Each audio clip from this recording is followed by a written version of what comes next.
Kung ikaw ay lagi minamalas, kailangan mo ng maraming barya. Makakatulong ang barya na pantaboy ng kamalasan. Or kaya po parang piling ninyo mailap ang swerte.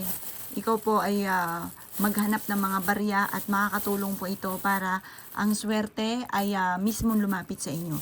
Magtatawag po ito ng maraming swerte mga bossing. Ang kailangan lamang po ninyo ay hugasan nyo po ito yung barya na gagamitin nyo sa pampaswerte at ibilad siya sa sinag po ng araw. Kapag naibilad na po siya sa umaga nyo siya gagawin ng alas 7 ng umaga at ang pagbibilad ay alas 8 ng umaga. Pag ito'y natuyo na mga bossing ko, ang gagawin nyo ay pagsamasamahin nyo po siya. At pagkatapos ay ibulong nyo sa mga barya na gagamitin yung pampaswerte ang inyo po mga ninanais. Sabihin nyo po sa pamamagitan ng pampaswerteng ito ay kailanman hindi na ako mamumblema tungkol sa usapin ng pera. Maraming pera ang darating sa akin. Siksik-liglig at umapot, maraming pera ang darating sa akin. I-wish nyo na ang lahat ng inyong mga kahilingan na walang gamit na sana direct to the point.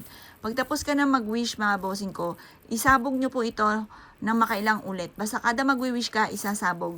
Kada magwi-wish, isasabog. Halimbawa, magkakaroon ako ng maraming pera, isabog nyo na po ito. Pagkatapos po niyan, likumin nyo po muli, tapos mag-wish ka uli na magkakaroon ako ng malaking bahay, mananalo na ako ng jackpot. Tapos kada magwi-wish, bawat isang wish, sabog. Ang ibig sabihin po ng laginsing o kalansing ng ating barya, yan po ay nagtatawag na swerte at nagtataboy ng malas. Mainam na gawin nyo po ito na ikaw ay naniniwala at may positibong pananaw sa buhay. Kasi once ikaw ay positive din talaga ang mga nagaganap. Lalo na tungkol sa usapin ng pera or pantaboy ng mga kamalasan. Kapag inisip mo na malas ka, lalong titindi ang mga kamalasan. Kaya i-reverse nyo ang mga nagaganap. Imbis na nakamalasan ay puro kaswerte naman ang inyong iisipin at lagi-lagi nyong sasabihin. Subok na po ito, napakaswerte po nito. Kaya kung kinaniwala at gagawin niyo po ito, gawin niyo na po ito na mula sa inyong pong puso.